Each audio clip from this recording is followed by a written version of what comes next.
سورۃ الکہف اتنی مبارک صورت ہے، اتنی مبارک صورت ہے، سچی بات یہ ہے کہ اگر سورۃ الکہف کے فوائد اور ثمرات پہ گفتگو کی جائے تو میں مبالغہ نہیں کرتا، اس کے فوائد اور ثمرات اور اس سے مستنبط مسائل پہ گفتگو کی جائے ساری رات بیت جائے اور یہ سورت ختم نہ ہو۔ لیکن میں 3 جھلکیاں آپ کے سامنے رکھ دیتا ہوں۔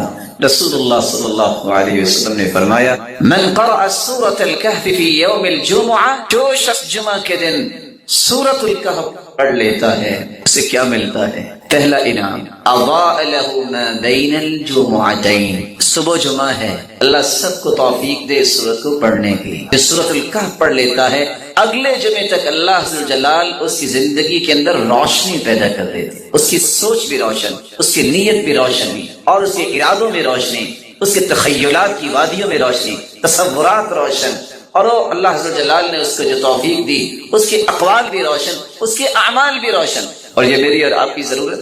آپ نے ایک دوسری حدیث میں فرمایا، من قرأ سورۃ الکہف فی یوم الجمعہ، جو انسان سورۃ الکہف پڑھ لیتا ہے اللہ عز و جلال اس کے گناہوں کو معاف فرما دیتے ہیں۔ 2 ہفتوں کے درمیان، 2 جمعے کے درمیان، غفر له ما بین الجمعتین وفضل 3 ایام، سورۃ الکہف جمعے کے جو پڑھ لیتا ہے 10 دنوں کے گناہوں کو اللہ ذو جلال معاف فرما دیتا ہے۔ ہم نے اس لیے سورت کو حفظ کرنے کا ایک مسابقہ رکھا تھا کہ اللہ کے پیارے پیغمبر نے فرمایا، من حفظ 10 آیات من قرأ 10 آیات من سورۃ الکہف، روایات بتاتی ہیں جو سورۃ الکہف پڑھ لے یا اس کی پہلی یا آخری 10 آیتوں کو یاد کر لیتا ہے، عصم من فتنۃ الدجال، اللہ تعالیٰ اسے دجال کے فتنے سے محفوظ فرما دیں گے۔ اس کا مطلب یہ نکلا کہ اگر دجال کے فتنے سے محفوظ انسان ہو سکتا ہے تو چھوٹی چھوٹی دجالیوں سے تو اللہ ضرور محفوظ کریں گے۔ جمعے کی فضیلت اتنی ہی انسان اگر سمجھ لے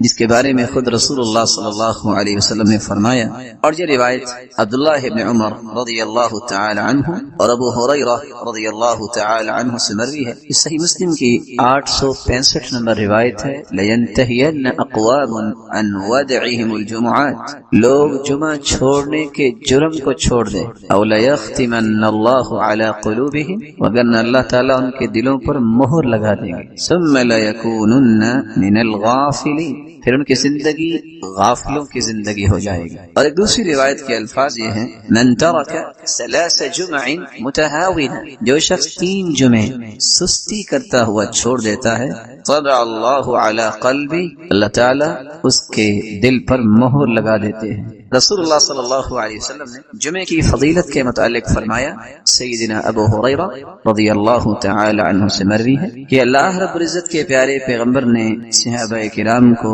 اس بات کی خوشخبری دی اور فرمایا، نحن الآخرون الاولون یوم القیامہ، ہم دنیا کے اندر تو یہودیوں اور عیسائیوں کے بعد آئے ہیں لیکن قیامت کے دن سب سے پہلے جنت میں جائیں گے۔ المقضی لهم قبل الخلائق، پوری کائنات سے پہلے اگر کسی کا حساب و کتاب ہوگا، کسی کو اس بات کی نوید سنائی جائے گی کہ تم جنت میں جاؤ تو وہ امت محمد ہوگی۔ صحیح مسلم کی 856 نمبر روایت اور صحیح بخاری کی 876 نمبر روایت میں رسول اللہ صلی اللہ علیہ وسلم کا فرمان ہے، اضل اللہ عن الجمعۃ من کان قبلنا، ہم سے پہلے یہودی تھے، عیسائی تھے، لیکن وہ گمراہ ہو گئے جمعے کے متعلق۔ فکان لليهود یوم السبت، یہودی ہفتے کے دن کو مقدس سمجھتے، وکان للنصارى یوم الاحد، اور عیسائی اتوار کے دن کو مقدس سمجھتے۔ فجاء اللہ بنا، پھر اللہ تعالیٰ نے ہمیں نعمت سے نوازا، فہدانا اللہ لیوم الجمعہ، اللہ نے ہمیں جمعے کی نعمت سے نوازا۔ فجعل الجمعہ والسبت والاحد، تو اللہ نے ترتیب ہی یہ بنوا دی، جمعہ پھر اس کے بعد ہفتہ اور اتوار۔ وکذلک ہم تبع لنا یوم القیامہ، اسی طرح قیامت کے دن وہ ہمارے پیچھے ہی ہوں گے۔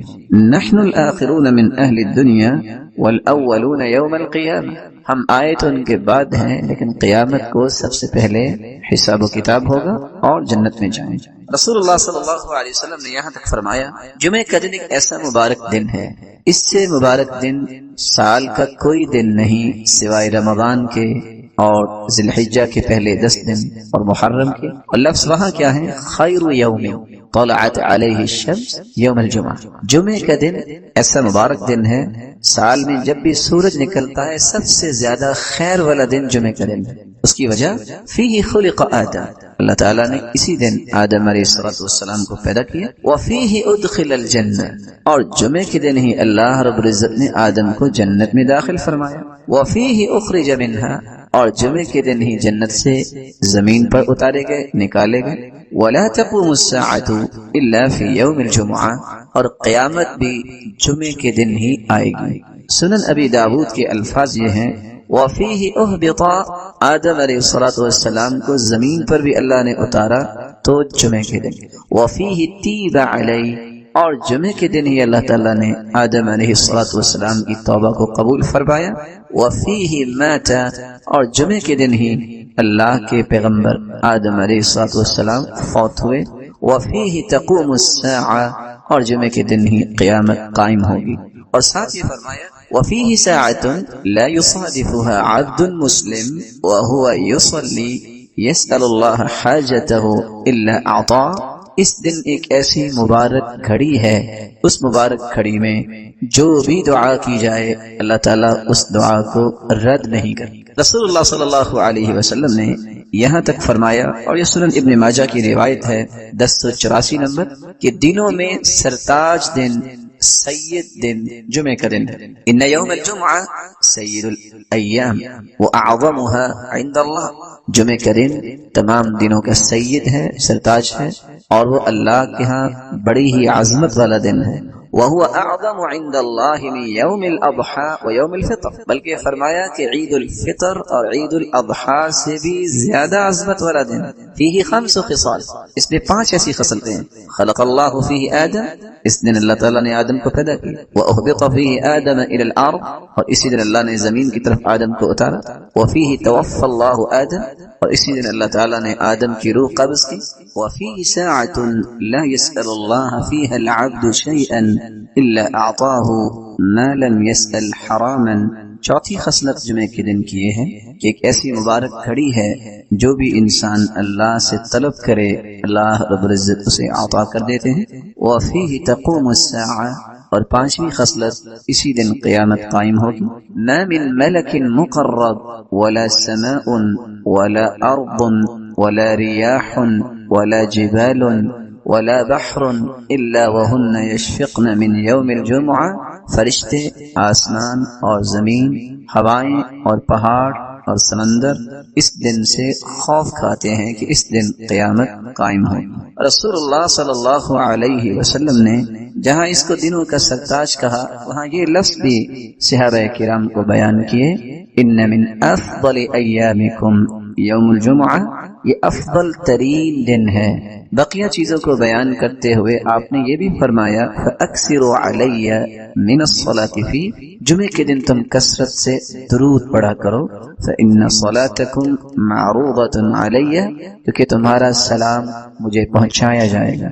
رسول اللہ صلی اللہ علیہ وسلم کے صحابہ نے سوال کر دیا کہ ہم اگر درود پڑھیں گے تو آپ کے پاس کیسے پہنچے گا؟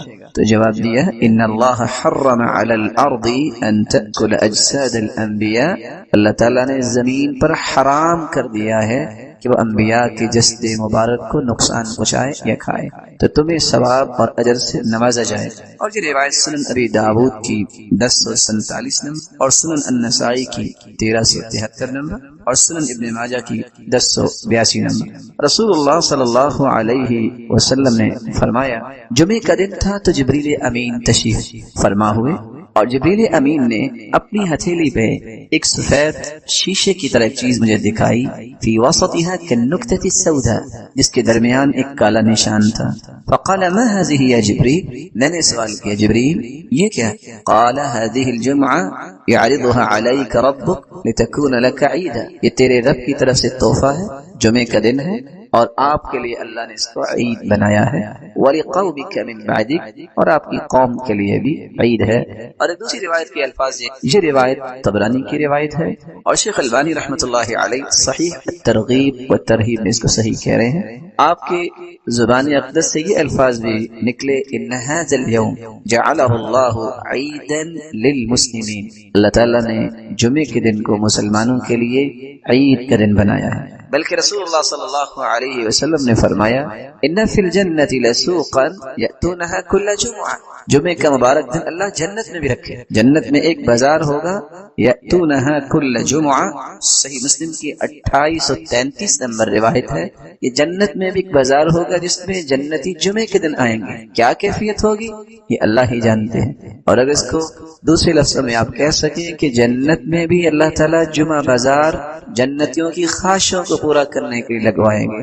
فتحب ريح الشمال، شمال کی طرف سے ہوا آئے گی، فتحسو في وجوههم وثيابهم، جو جنتیوں کے لباس اور ان کے چہروں پہ پڑے گی، فيزدادون حسنا وجمالا، تو اللہ کی طرف سے اس گرد پڑنے سے جو گرد نہیں ہوگی، اس مٹی کی وجہ سے ان کے حسن میں اضافہ ہوگا، فيرجعون الى اهلهم، جب وہ گھروں کو واپس پلٹ کے آئیں گے، وقد ازدادوا حسنا وجمالا، تو گھروں والے بھی اس سے زیادہ خوبصورت ہو چکے ہوں گے، فيقول لهم اهلهم، تو وہ کہیں گے گھروں والے، واللہ لقد ازددتم بعدنا حسنا وجمالا، اللہ کی قسم تم تو ہمارے بعد اور زیادہ حسن میں ہو گئے ہو، فيقولون، تو وہ جواب دیں گے، وانتم واللہ لقد ازددتم بعدنا حسنا وجمالا، اللہ کی قسم ہم تو ہوئے آپ بھی اللہ کی رحمت سے حسن و جمال میں اور زیادہ ہو گئے۔ رسول اللہ صلی اللہ علیہ وسلم فضیلتوں کے ساتھ ہمیں دو حکم دیے ہیں، پہلا حکم کہ جمعے کے دن کثرت سے درود پڑھا جائے، دوسرا حکم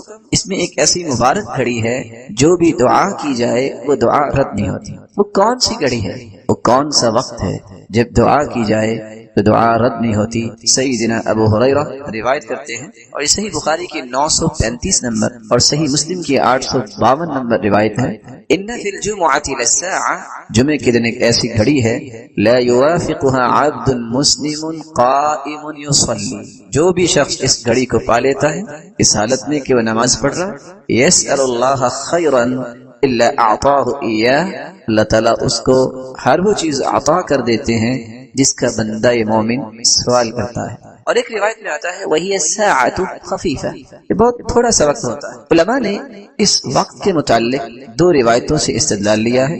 پہلی روایت ابو موسیٰ اشعری رضی اللہ تعالی عنہ کی ہے کہ وہ گھڑی اس وقت شروع ہوتی ہے، ہی ما بین ان یجلس الامام الى ان تقضى الصلاة، خطیب جو خطبہ دینے کے لیے ممبر پہ بیٹھتا ہے اور جب تک نماز نہیں ہو جاتی، گویا کہ خطبے کا وقت اور نماز کے ختم ہونے تک یہ ایک ایسی مبارک گھڑی ہے جس گھڑی میں جو بھی انسان مانگے اللہ اس کو عطا کرتے ہیں، اور یہ صحیح مسلم کی 853 نمبر روایت ہے۔ دوسری روایت میں آتا ہے جمعے کی دن 12 گھڑیاں ہوتی ہیں، ان 12 گھڑیوں میں ایک ایسی ساعہ ہے، ایک ایسی گھڑی ہے جو بھی انسان اس میں دعا کرے اللہ قبول فرماتے ہیں، فَالْتَمِسُوهَا آخِرَ سَاعَةٍ بَعْدَ الْعَصْرِ، تو تم عصر کے بعد اس کو آخری گھڑی میں تلاش کیا کرو۔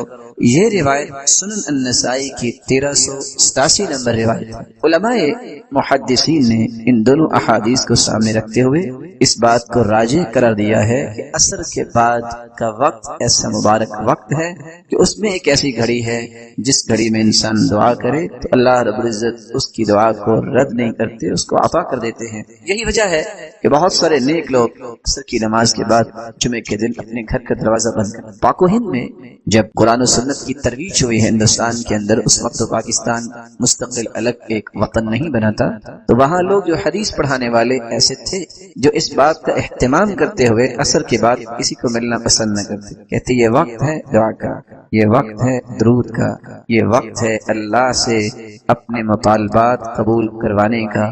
وہ بیٹھ کے دعا کرتے اور قرآن مجید کی تلاوت کرتے اور رسول اللہ صلی اللہ علیہ وسلم کی ذات اقدس پر درود بھیجتے۔ اللہ کے رسول نے فرمایا تھا کثرت سے درود پڑھو، فإن صلاة أمتي تعرض علي في كل يوم جمعة، کیونکہ جمعے کے دن مجھ پہ میری امت کے درود پیش کیے جاتے ہیں۔ فمن كان أكثرهم علي صلاة كان أقربهم منی منزلتن، جو کثرت سے جتنا زیادہ درود پڑھتا ہے قیامت کے دن وہ میرا امتی اتنا ہی سب سے میرے قریب ہو۔ کتنی خوش نصیبی ہے۔ کچھ لوگ کہتے ہیں کہ یہ جو قرآن و سنت کی بات کرتے ہیں نا، جن کو اہل حدیث کہتے ہیں، یہ تو درود کے نعوذ باللہ منکر ہے۔ منکر نہیں کہتے، منکر کہتے ہیں، کیونکہ ان بیچاروں کو یہ نہیں پتا ہوتا کہ منکر اور منکر میں بھی کیا فرق ہے۔ جبکہ کتاب و سنت کو سمجھنے والے کیا کہتے ہیں کہ ساری زندگی دعا کرتے رہو، اگر تم درود نہ پڑھو وہ دعا قبول ہونا تو دور کی بات، وہ دعا تو آسمانوں تک چڑھتی نہیں۔ پوچھے تو صحیح نا ہم سے کہ ہمارا موقف کیا ہے،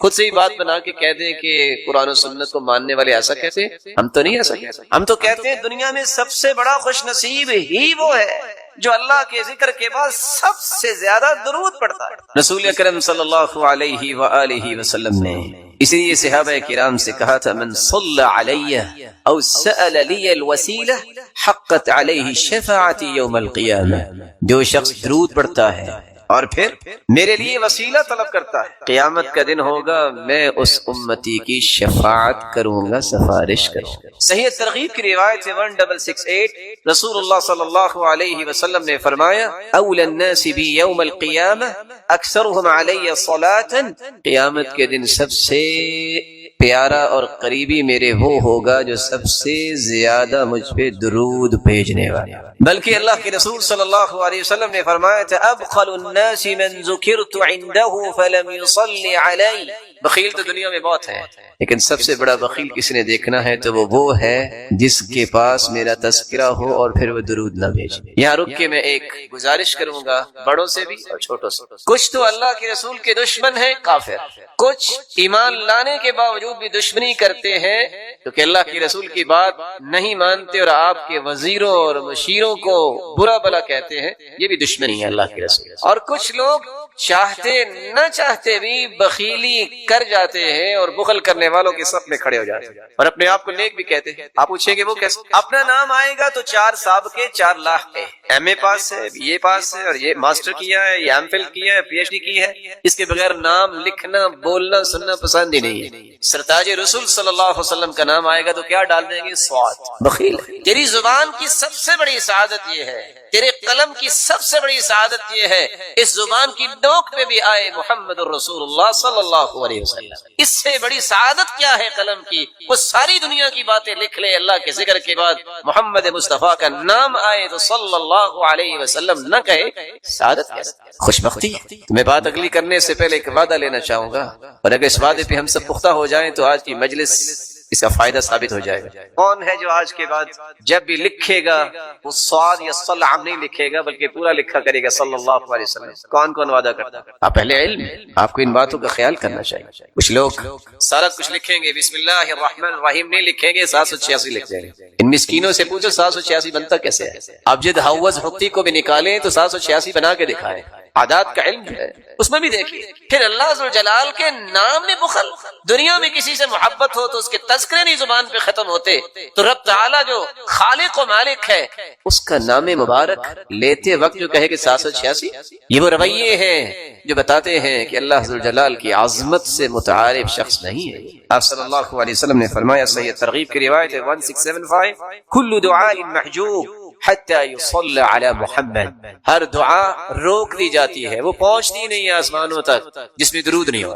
بلکہ حسین ابن علی کی روایت ہے صحیح ترغیب کی 1681 من ذکرت عنده فخطئ الصلاة علی خطئ طریق الجنہ، جس شخص کے پاس اللہ کے رسول صلی اللہ علیہ وسلم کا تذکرہ کیا جائے وہ درود پڑھنا بھول جائے، وہ درود پڑھنا بھولا نہیں، جنت کا راستہ بھول۔ یہ ہمارا موقف ہے، اس پہ کوئی اشکال ہے تو کوئی بتائے۔ ہمارا تو موقف ہے دعا ہی قبول نہیں ہوتی، دعا چڑھتی نہیں، وہ جنت کا راستہ ہی بھول جاتا ہے۔ کون کہتا ہے کہ قرآن و سنت کی بات کرنے والے درود کے منکر ہے؟ یہ صرف حاسد اور ناقد جو ہے جس کے پاس کوئی دلیل نہیں بنتی تو پھر وہ تانے دیتا ہے تان و تشنیع کرنے والے کبھی بھی فلاح نہیں پاتے۔ اللہ کے رسول صلی اللہ علیہ وسلم پر درود بھیجنا یہ ہر مسلمان کی سب سے بڑی سعادت ہے اللہ جلال کے ذکر۔ آپ صلی اللہ علیہ وآلہ وسلم کی محبت کا یہ تقاضا کہ آپ پر درود پڑھا جائے۔ اس کے بارے میں ایک ضروری بات سمجھنے والی ہے۔ کتنے لوگ ترجمہ کرتے ہیں ان اللہ و ملائکتہ یصلون علی النبی، ان اللہ و ملائکتہ، بے شک اللہ ذو الجلال اور اس کے فرشتے یصلون علی النبی، وہ نبی پر درود بھیجتے ہیں۔ یہ ترجمہ ٹھیک نہیں۔ یا ایھا الذین آمنوا صلوا علیہ وسلموا تسلیما، اے مومنو تم بھی درود پڑھو۔ لفظ صلاۃ جب اس کی نسبت اللہ ذو الجلال کی طرف کی جائے، ویسے تو صلاۃ کے 18 معنی ہیں عربی، لیکن جب یہ کہا جائے صلی اللہ، اس کا مطلب ہوتا ہے اللہ ذو الجلال رحمتوں کی برکھا برسائیں گے، تعریف کریں گے، والثناء، فرشتوں کے سامنے اپنے محبوب کے تذکرے کریں گے، یہ میرا محبوب ہے جو سرتاج رسول۔ وہاں درود مانا نہیں ہو۔ لفظ صلاۃ جب فرشتوں کے ساتھ استعمال ہو، صلت الملائکہ، فرشتوں نے صلاۃ پڑھی، کیا مطلب؟ بلند مقام کے لیے برکت کی دعائیں کی فرشتوں نے، بخشش کی دعائیں کی۔ صلی الرجل جب لفظ صلاۃ کو کسی انسان کے ساتھ ذوی العقول کے ساتھ استعمال کیا جائے، اس کا مطلب نماز پڑھنا بھی ہوتا ہے، اس کا مطلب درود پڑھنا بھی ہوتا ہے، اور دیگر معانی بھی اہل لغت نے بیان کیے۔ لیکن اگر غیر ذوی العقول کے لیے استعمال ہو، صلت الطیور والحیوانات، پرندوں نے درود پڑھا، یہ ترجمہ نہیں ہوتا، وہاں ترجمہ ہوتا ہے پرندوں نے اللہ ذوالجلال کی حمد و ثنا بیان، اللہ ذوالجلال کی تعریف کی ہے، حمد بیان ہے۔ تو قرآن مجید کے ترجمے کو صحابہ کرام، تابعین اور تبع تابعین اور لغت کو سمجھنے والے لوگ ہیں، ان کے کیے گئے ترجموں کی روشنی میں ہی اختیار کرنا چاہیے۔ آپ کی محبت کا ایک ساتواں تقاضا بھی ہے، آپ کی محبت میں غلو نہیں کرنا چاہیے، یہ بھی ایک بات سمجھنے والی ہے۔ محبت وہی ہے جس کا تذکرہ اللہ ذو جلال نے قرآن میں کر دیا۔ بھلا اللہ سے بڑھ کے بھی کوئی محبت کی حقیقت کو پیش کر سکتا ہے؟ محبت وہی ہے جو اللہ کے رسول نے خود سمجھا دی کہ یہ میرے ساتھ محبت، غلو نہیں، حدود سے تجاوز نہیں، حدود کو کراس نہ کیا جائے۔ صرف 3 آیتیں اگر آپ ان کو یاد رکھیں تو کبھی بھی آپ غلو کا شکار نہیں ہوں گے۔ سورۃ الانعام کی 50 نمبر آیت، سورۃ الاعراف کی 188 نمبر آیت، اور سورۃ الکہف کی آخری آیت 110 نمبر آیت۔ قل لا اقول لكم عندي خزائن اللہ، میں بڑی محبت کے ساتھ، ادب کے ساتھ، احترام کے ساتھ یہ پیغام پہنچانا چاہتا ہوں ان مسلمانوں تک بھی جو محبت کا دعویٰ بھی کرتے ہیں اور اس آیت کی روشنی میں محبت کے زاویوں کو اختیار نہیں کرتے۔ غلو کیا کہتے ہیں کہ خزانوں کا مالک ہے تو اللہ کا رسول نہیں، میرے محترم، خزانوں کے مالک اللہ ذو الجلال، کیونکہ اللہ ذو الجلال نے اعلان بھی کروایا ہے تو اسی ہستی سے۔ قل فرما دیجئے، لا اقول لكم عندي خزائن اللہ، میں نہیں کہتا کہ میرے پاس خزانے ہیں اللہ تعالیٰ کے۔ صحیح بخاری کی روایت ہے 3117، سیدنا ابو ہریرہ رضی اللہ تعالی عنہ بیان کرتے ہیں اللہ کے رسول صلی اللہ علیہ وسلم نے فرمایا ما اعطیکم ولا امنعکم، نہ میں تم سے کوئی چیز روک سکتا ہوں نہ میں تجھے کوئی دے سکتا ہوں، انما انا قاسم اضع حیث امرت، میں تو تقسیم کرنے والا ہوں کہاں؟ جہاں مجھے حکم ہو۔ اور دوسری روایت کے الفاظ ہیں انما انا قاسم واللہ یعطی، دینے والا وہی ہے، میں تو تقسیم کرنے والا۔ قل هو اللہ احد، کہہ دیجئے وہ اللہ ایک ہے، اللہ الصمد، اللہ بے نیاز ہے، لم یلد ولم یولد، نہ اس نے جنا اور نہ وہ جنا گیا، یعنی نہ اس کی اولاد ہے اور نہ ہی وہ کسی کی اولاد ہے، ولم یکن لہ کفوا احد، اور نہیں ہے اس کے لیے برابر کا کوئی ایک بھی، ولم یکن لہ کفوا احد، کوئی بھی اس کا ہمسر نہیں ہے۔ رسول اللہ صلی اللہ علیہ وسلم نے اس سورت کی عظمت کو بیان کرتے ہوئے فرمایا، میرے صحابہ یہ سورت ثلث القرآن ہے، قرآن کا تہائی حصہ ہے۔ والذی نفسی بیدی، اس ذات کی قسم جس کے ہاتھ میں میری جان ہے، انہا لتعدل ثلث القرآن، یہ سورت اخلاص قرآن مجید کا تہائی حصہ ہے۔ اور دوسری روایت کے الفاظ ہیں رسول اللہ صلی اللہ علیہ وسلم نے فرمایا تم میں سے ہر شخص یہ کام تو کر سکتا ہے اگر وہ کرنا چاہے، وہ کام کیا ہے؟ تم میں سے کوئی اس بات سے عاجز ہے کہ وہ ایک رات میں تہائی قرآن پڑھ لے؟ ایعجز احدکم ان یقرأ ثلث القرآن فی لیلہ فإنه من قرأ قل هو اللہ احد اللہ الصمد فی لیلۃ فقد قرأ لیلته